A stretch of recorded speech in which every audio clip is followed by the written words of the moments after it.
Very good evening to everybody here. I think we will begin. Welcome to another Facebook Live session with Autism Connect. I am your speaker for today. I am Miss Gitanjali Pillai. I am a clinical psychologist by profession. I have 11 years of clinical practice in the field of child psychology, developmental psychology, diagnosis, testing, and therapy. I am also pursuing more into the education sector. I'm also an IB facilitator. I work with an international school in Pune in India. And my field and love for the subject of psychology has always interested me right from the beginning. And autism has been one of my core research interests and continues to be so. So a little backdrop. So Krisha has asked me to provide you all with a little information about your speaker. So Krisha and me have been speaking since last month about what topics we could talk about. And as you all know, Autism Connect is a huge network of, a parent-led and professional-led organization, a very strong community that advocates for awareness and acceptance of autism, okay? And so we've been talking about topics that are most important, most relevant, and that are most common to an individual with autism, whether it's a child, an adolescent, or an adult, right? So, which is why today we are going to be talking about autism and anxiety. So, before I begin, I know most of you all know what autism spectrum disorder or ASD is, but some of our speakers, for those who do not know and who know it only as someone who has difficulties in speaking or communicating or displays odd behavior, autism is so much more than that. Autism, as per the DSM-5, as you all know, which is the Diagnostic Statistical Manual, which is in the 5th edition, it's a tool that is used by most clinicians and practitioners all around the world. It helps us in diagnosing and it helps us in treatment planning. So autism is diagnosed as per the diagnostic criteria as per the DSM-5. So if autism spectrum disorder is diagnosed in an individual, it means that the individual meets diagnostic criteria for a pervasive difficulty or deficits in communication. As a result of that, there's also going to be difficulty in social reciprocity. That means making friends, something that comes very naturally or very spontaneously or organically to most of us, right? So when there's an individual, so I'm trying to create a picture so that you'll get the idea about how this person with autism develops or sees or feels anxiety. Is it different from individuals like us, or is it similar, right?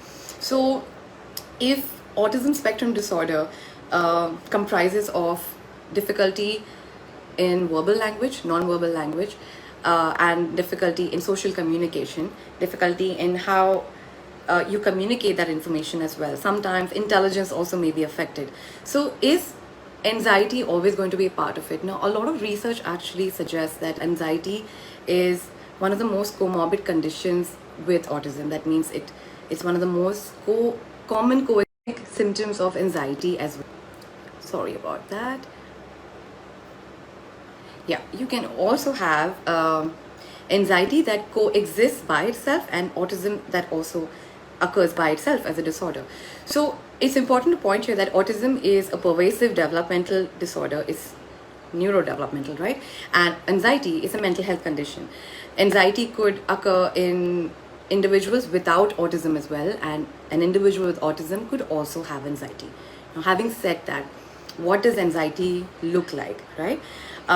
An individual could display separation anxiety or show distress when a primary caregiver, or let's say a parent or a caregiver, isn't around or isn't around them anymore. Or when there are changes in their routines, the most common situation, when there are changes in their daily routine, or when there are periods of transition, right? Moving to a new school, moving to a new home, changes in their daily routine, like maybe instead of waking up, you don't go to the bathroom, but you decide to do something else instead. Small changes can also give them distress, right? Sometimes there's nervousness because there is unfamiliar, right? New people, new situations. So like I said, maybe any change or changes in routine or daily transitions can also cause symptoms of anxiety. Um, Having said that, now all of what I said can also happen to someone, or we can all have that as well, right? When there are unfamiliar situations or when there are new situations, we can also display symptoms or signs of nervousness or anxiety. However, how do we say that, oh, this is anxiety and oh, this is just part of your spectrum? The problem, I think, arises with the fact that we tend to label individuals with autism by saying that everything that happens or every behavior that occurs is because it's a part of their disorder. And while it's great to have a platform to be able to recognize an individual, to say that, okay, fine, this person meets criteria for autism, so we have a reference point, so treatment is easier. But when you label individual, you do not look for different perspectives, right? You do not even have yourself open to thinking about, wait, this individual could have anxiety as well and not just have symptoms of autism. All right, so it's important. If you notice the transition, the symptoms of anxiety, like I said, I began by saying someone could have separation anxiety. You could show nervousness or distress when there are changes in your routines, your daily routines, new school, new friends, unfamiliar situations, a new food, okay, something different about your taste, smell, something different about the environment. Also, you could display obsessions or compulsions that tend to increase when there are changes in their routines, right? It can also increase and maybe become more severe and intense in the form, like you could see stimming, like self-soothing behaviors like rocking, nail biting, clenching. So if you notice, symptoms of anxiety could differ from person to person, just like how you and I are different people, even though we're humans. Each of us is an individual by itself, right? I feel anxiety. I'm an anxious right now, today, all right? I'm doing my first Facebook Live. I'm anxious today. You could be anxious as well. But however, how you deal with your anxiety and how I deal with my anxiety will depend a lot about how much I am aware about that this is anxiety. All right. So once you're aware, you know how to deal with it. Now, the problem arises with autism because it's a neurodevelopmental disorder, and because it affects the most important part that makes us human, okay, language in the form of communication. Sometimes if an individual has the ability to form words and speak and communicate, they may still not be able to, right? Or they may communicate in ways that are different, or I do not like using the word abnormal, but let's say deviant or different from most individuals, all right? Now imagine an individual who is non-verbal, does not have the gift or the ability to create sounds, to make words, to communicate in language that we understand. Possibly uses non-verbal language like pointing or gesturing, right? Or does not even have the ability to do that, only cries. How are you going to know that your child or your adolescent or your individual in front of you has anxiety, is showing anxiety, or is just upset, or is throwing a tantrum, right? So there's a difference over here. Now, this is where the tricky part begins, because with autism, because the most important part of your facility, that is your ability to communicate, is affected, the way in which you communicate may differ. Now, it's not right to say that children with autism do not communicate. They do. They just do it in a manner that is very different from us, that is deviant from a norm that we're not used to.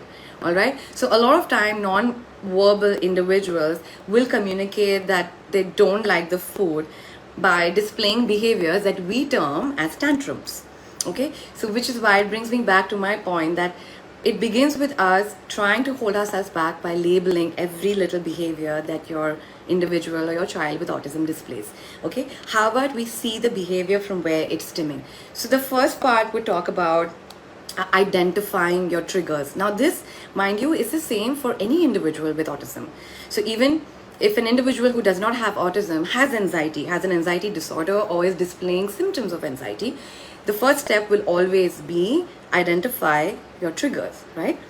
Now the tricky part is, if an individual with autism cannot communicate and cannot tell you that, okay, when I am in this situation, it makes me feel this, how are you going to do that, right? So this is where the power of your observation with a non-judgmental mind comes to play.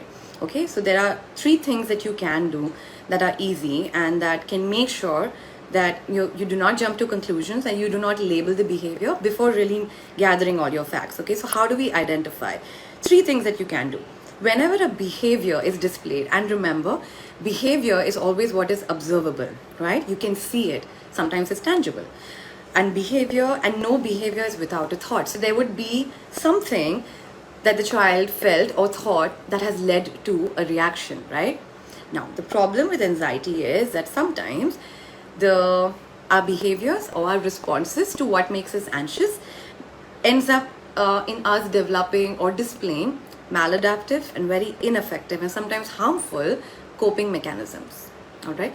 So how do we change this behavior? Now, before I move on to talking about treatment, okay, I have spoken about what autism is, what anxiety is. I'm going to talk about how you all can identify anxiety symptoms, and this would apply to anybody, right? But especially with children with autism. The first thing, the problem arises when there are varying communication levels, right? And I'm not talking about intelligence, I'm talking about the ability to communicate. Even a non-verbal child can communicate beautifully by using pointing and gesturing and eye gazing, just beautifully, like how sign language works. We're not really using words, we're communicating with our gestures and our fingers and sometimes our facial expressions.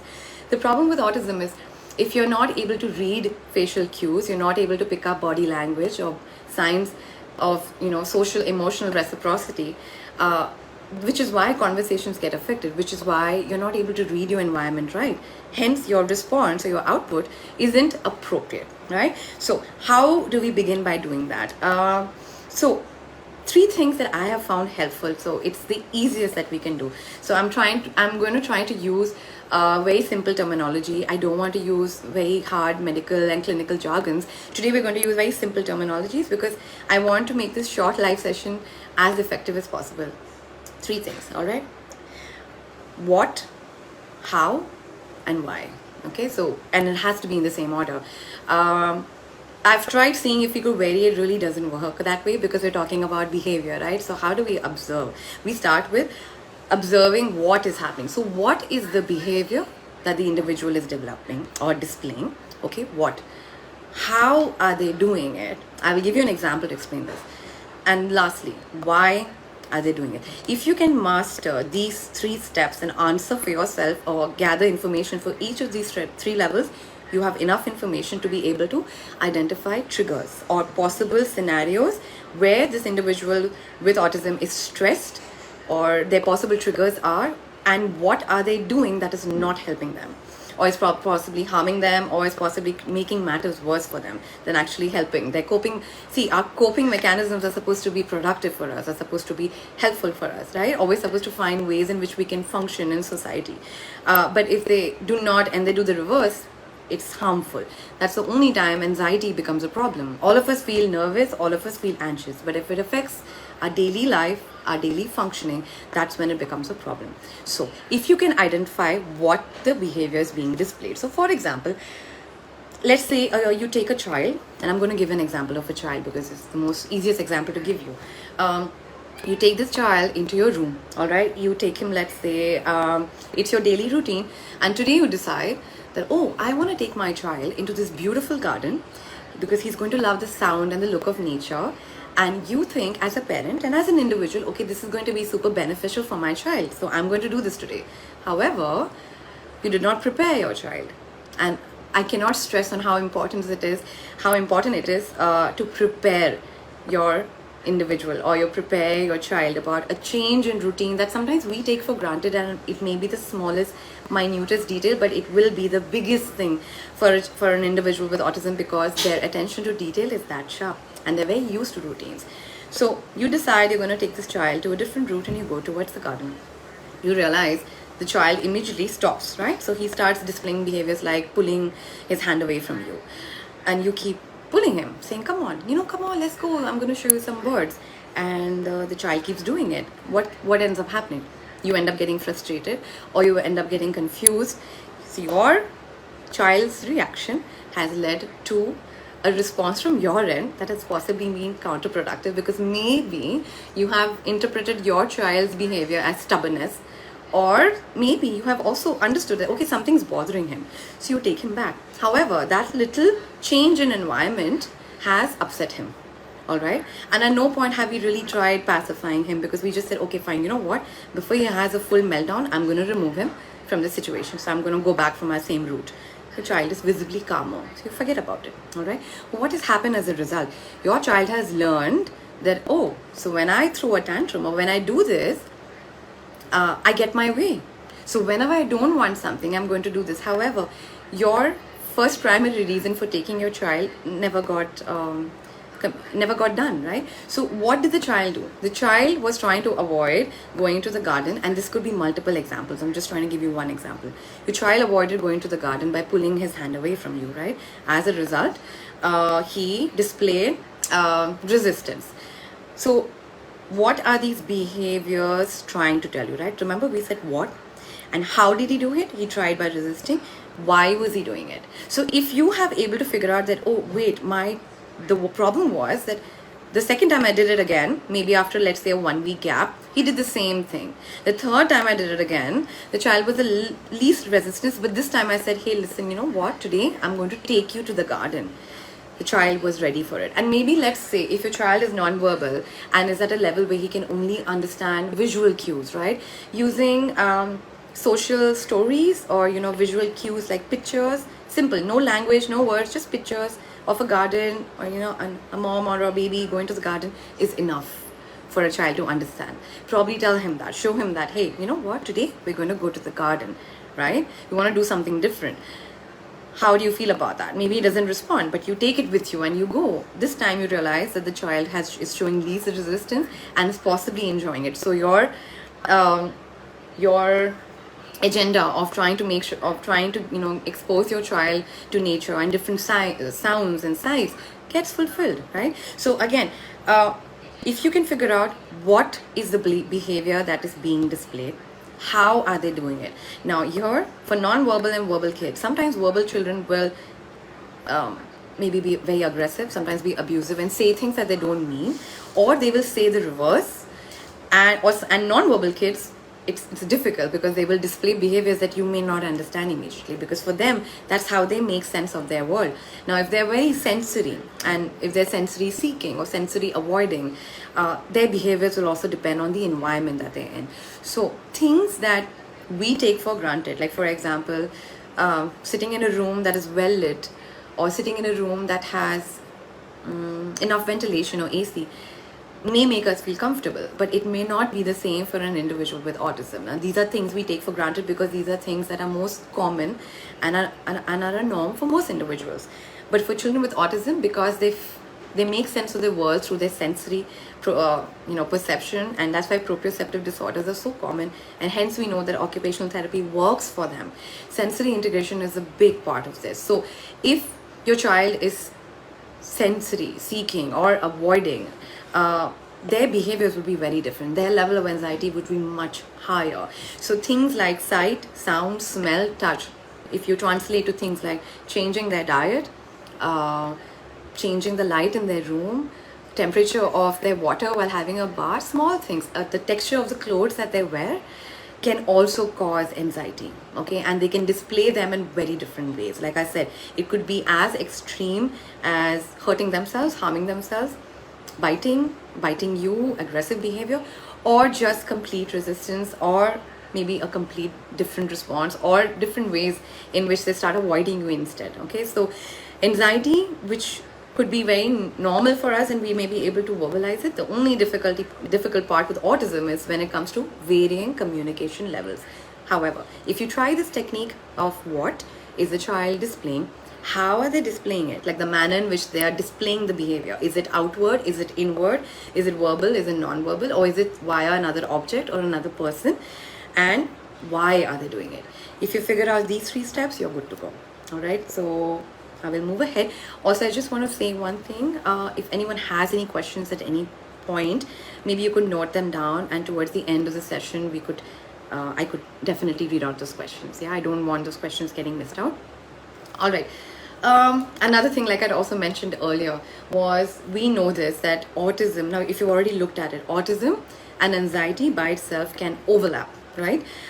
You can have a diagnosis of autism spectrum disorder and anxiety disorder, yes, and sometimes symptoms can overlap, so they could look the same. There are many times individuals who have symptoms of anxiety with obsessions and compulsions very early on in life may look like they have autism spectrum disorder. But remember, autism spectrum disorder is a developmental disorder. It is pervasive, right?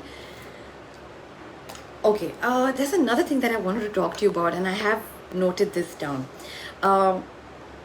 Individuals who display behaviors where their level of cognition is high enough for them to know that, all right, this situation gives me anxiety, and I know how I can deal with this situation. There's a behavior called as masking, all right? Autism masking. All of us masks, if you think about it, right? All of us sometimes try to put on or behave a certain way that doesn't come to us naturally. As simply put, that would be a definition of masking, right? Autism masking can be detrimental sometimes. Like, for example, if an individual realizes that, okay, I am in a social situation, it's a wedding, everyone's happy, all right? So smiling means I'm happy, so I'm going to smile. So autism masking would, display behaviors like mimicking the person's facial expressions, sometimes scripting or knowing what phrases or lines or statements work best or appropriate for certain situations. So this is probably when the individual is trying to fit in, right? Because they realize that they know how to do that. This, in fact, I wouldn't say is a negative quality. And yes, it's a behavioral trait. However, it's a sign of high cognition in the individual. I'll tell you why. Because the individual has, so for you to understand that these behaviors are appropriate and these are what are expected from societal conventions, and you're able to execute it, means you definitely have higher order skills. You have great application. That means you have great observation.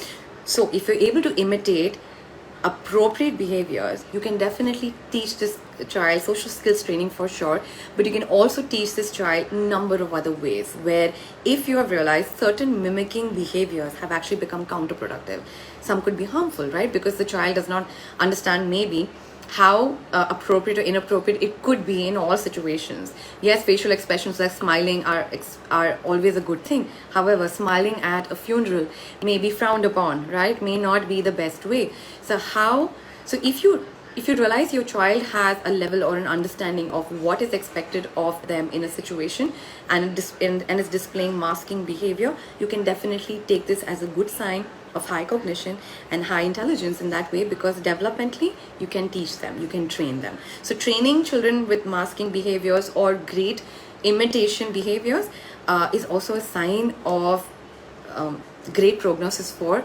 teaching social skills training, and even taking them even further for understanding and helping other children as well.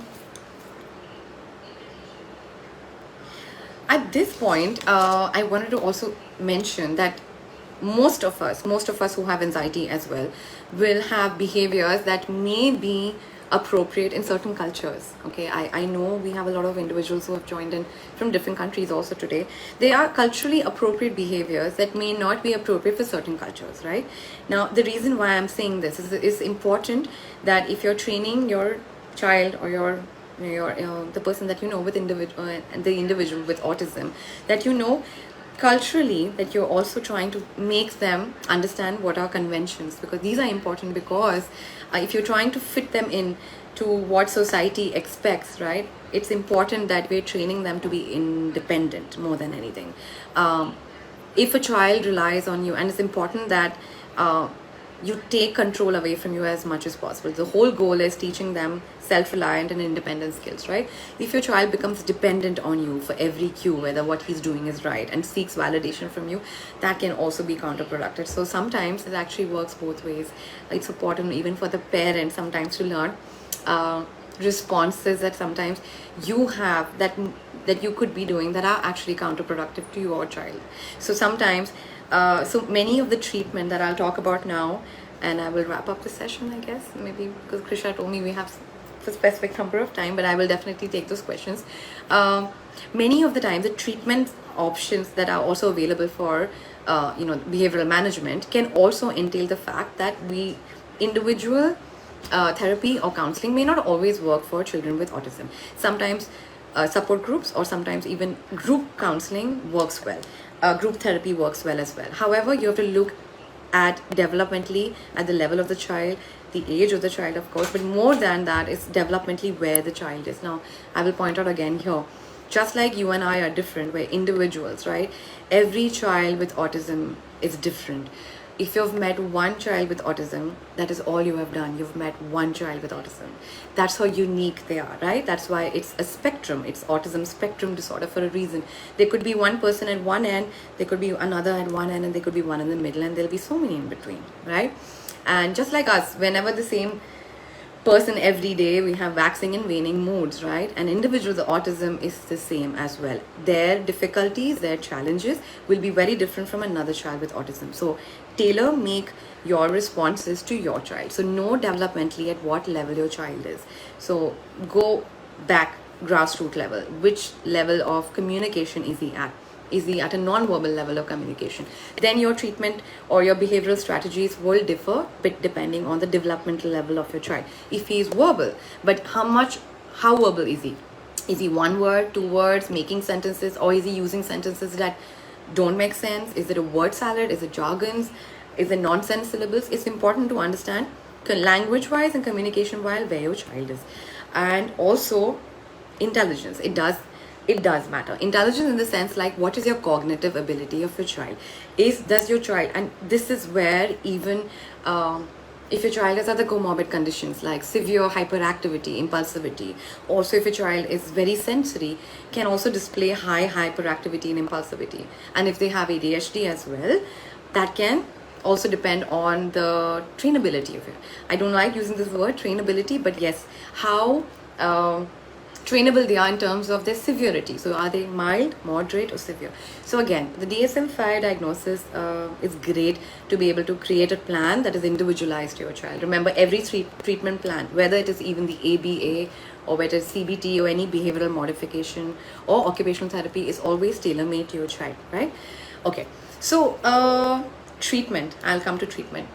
We have all obviously heard of ABA, applied behavioral analysis. Beautiful therapy, works amazing. Okay, same thing what we're doing here. I'll go back to it. If you can start with the 3 steps like I told about, what is the behavior, how are they doing it, and why are they doing it? Add another step there. What are you doing to respond to that? That would kind of be how you're getting your child ready for, let's say, ABA. All right. So same thing. Okay, how does reinforcement work? If you're only giving attention, or you are only giving validation, or you're only giving a response to your child when he's doing something bad or he's doing something negative which you don't approve, like he's yelling, he's throwing a tantrum, he's breaking things, he's hurting people, he's hitting people, or he's abusing. If you only give him attention at that point, that's what your child is going to learn, that I get attention when I make a scene. However, the very little time that your child actually does something that may not be at a level that you expect here, but it's here, they're baby steps, it's something, right? Validate that, that's important. So it's the same thing. Your child learns that, okay, when I do this, my mom looks at me or my dad looks at me, or I get a response from someone and everyone seems to be very happy about it, but I don't know what I did. But every time I do this behavior, I get the same response. You're consistent, that's important. Consistency is key. And I know how hard this can be, because not every day with someone with autism is an easy day. Every day will present its own challenges. However, if you're consistent with your response, the individual learns that, okay, this is what you want. So when I do this, I get positive reinforcement. But when I do this, I get no reaction, or I get negative consequences, mind you, not in the form of hitting or punishing a child, but by taking away his privileges, right? So that's positive reinforcement, and ABA works great for this. Of course, cognitive behavioral therapy is beautiful as well. However, again, this would depend on the level of cognition and the developmental and communication level that your child is at.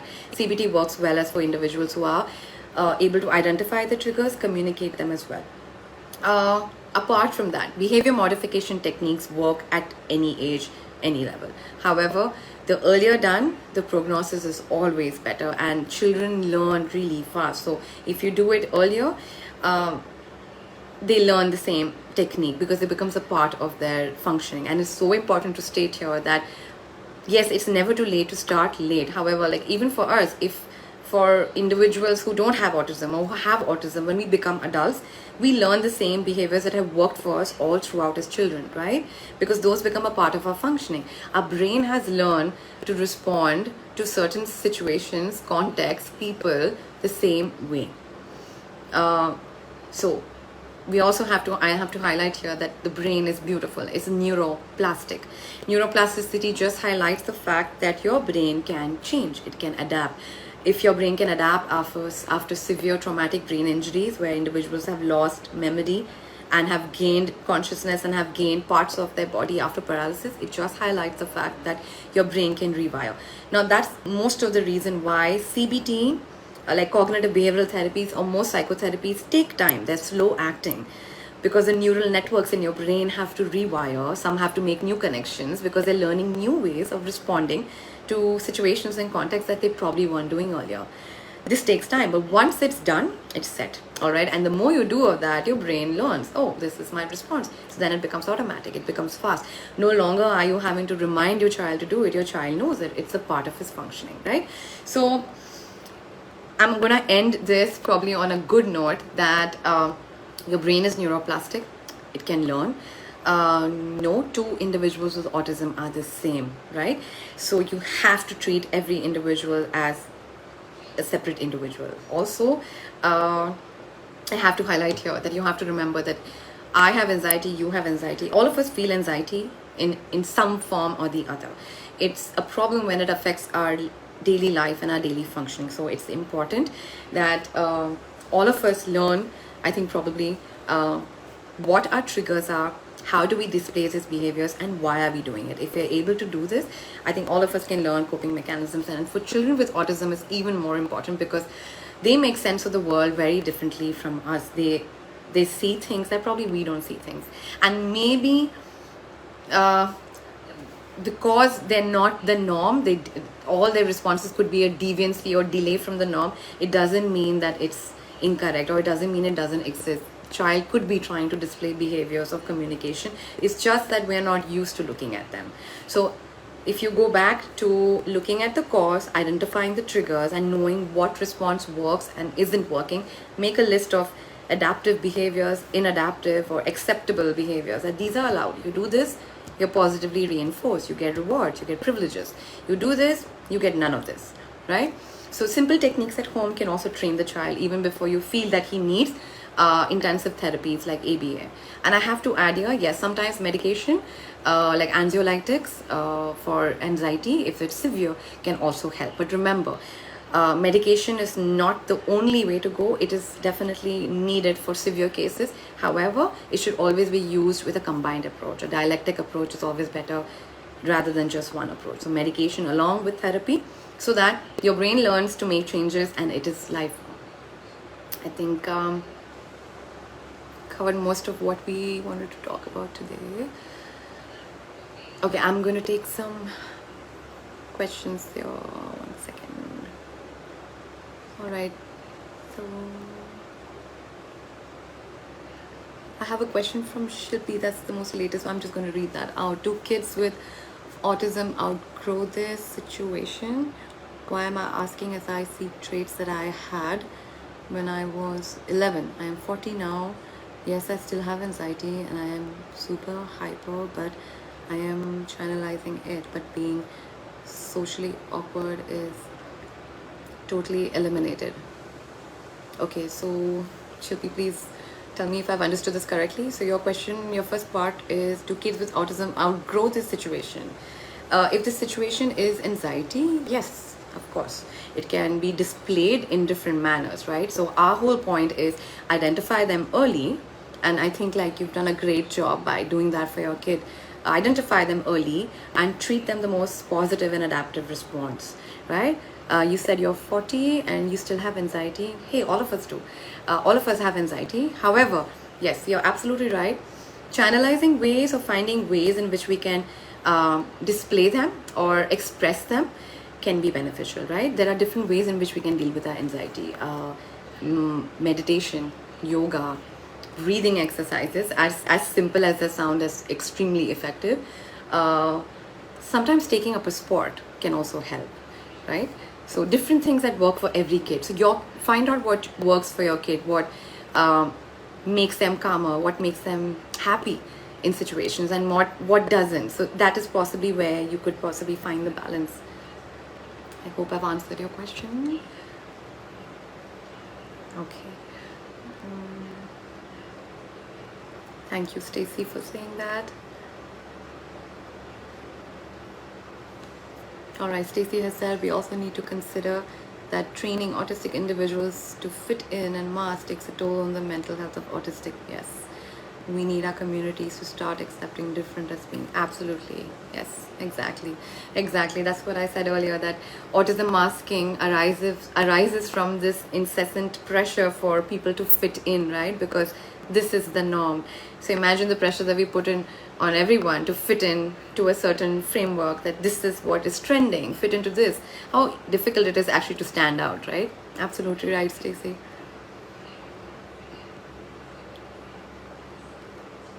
Yes, I agree. Visual supports are a great way to communicate. All right. Does anyone have any questions?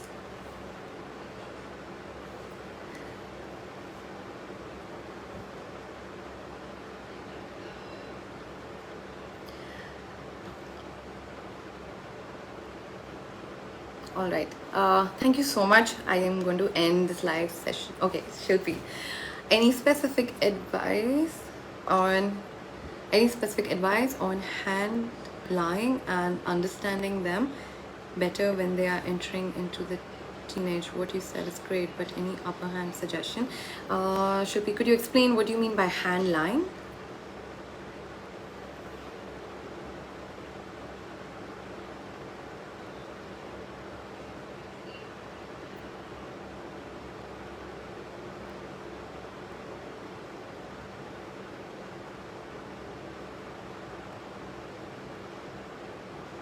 Oh, sorry, you meant handling? Any specific area of handling and understanding them better when they're entering into the teenage? Oh, all right. I think every parent's concern, right? When your child is entering into the adolescent period. Yeah. I think, like I said earlier, don't look at your child as an autistic child entering adolescence. Look at the child as an individual. Yes, handling, I got that. As an individual entering adolescence, right? The same difficulties and the same raging hormones, difficulty making friends or not, I think could be the same with any parent, with a child with autism or without with autism. I think you take it as the development period, I think prolongs or develops further or goes ahead.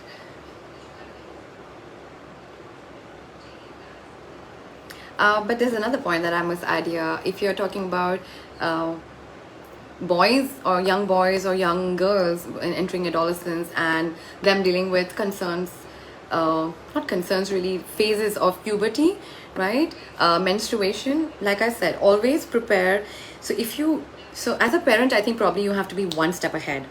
I think most parents are completely, but in this case, when you know that changes that are anyways difficult for most children to transition into, like entering adolescence or entering puberty is quite a difficult, challenging period for any individual themselves. But an individual with autism may not be able to express it or even communicate it, or may overly express it, right? Or may express it differently. Same way how you would prepare any child, like I said. Just prepare them in advance, right? Prepare them in advance. And again, depending on the developmental level of your child and how much they can understand, use different tactics, either through social stories, show them a short film. There are beautiful TED Talks or TED Ed Talks that you can find online on menstruation or puberty that you can show young boys and young girls, and they're animated. So it's easy to relate to, it'll be easy and fun for them. You could use social stories, you could explain it to them in your own way.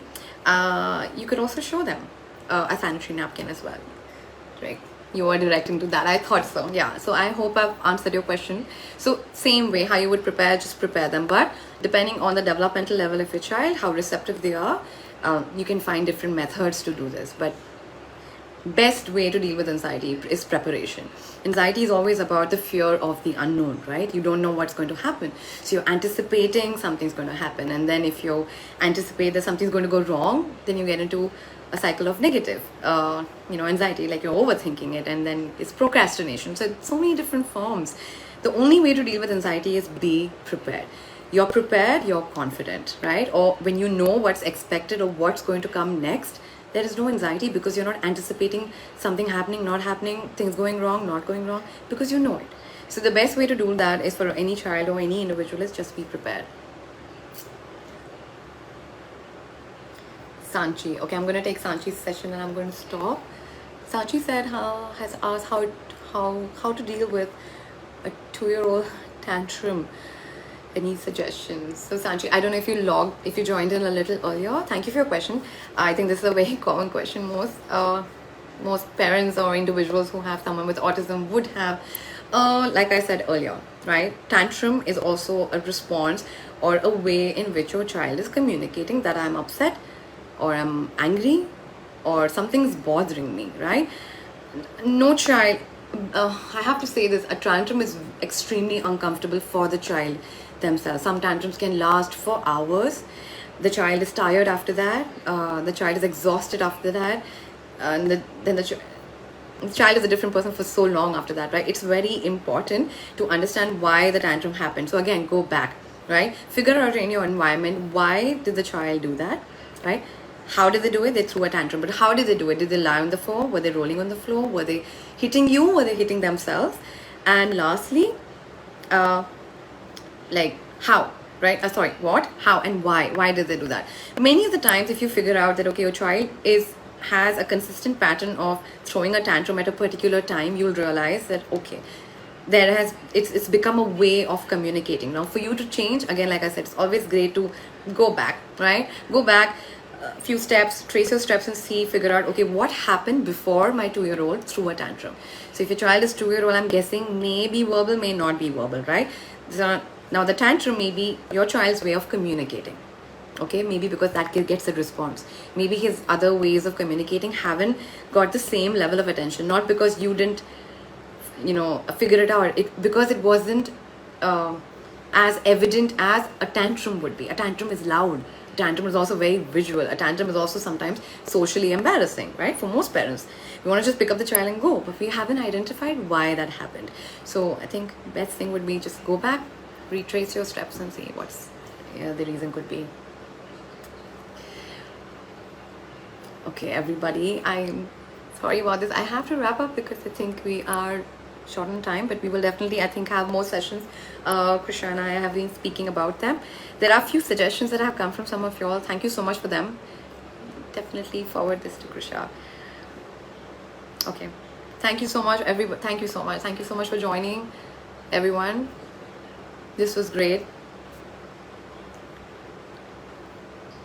Okay, all right. Thank you, everyone. Good night and good morning to some of you who have joined in early. Thank you so much for logging in. Bye bye. Have a great day.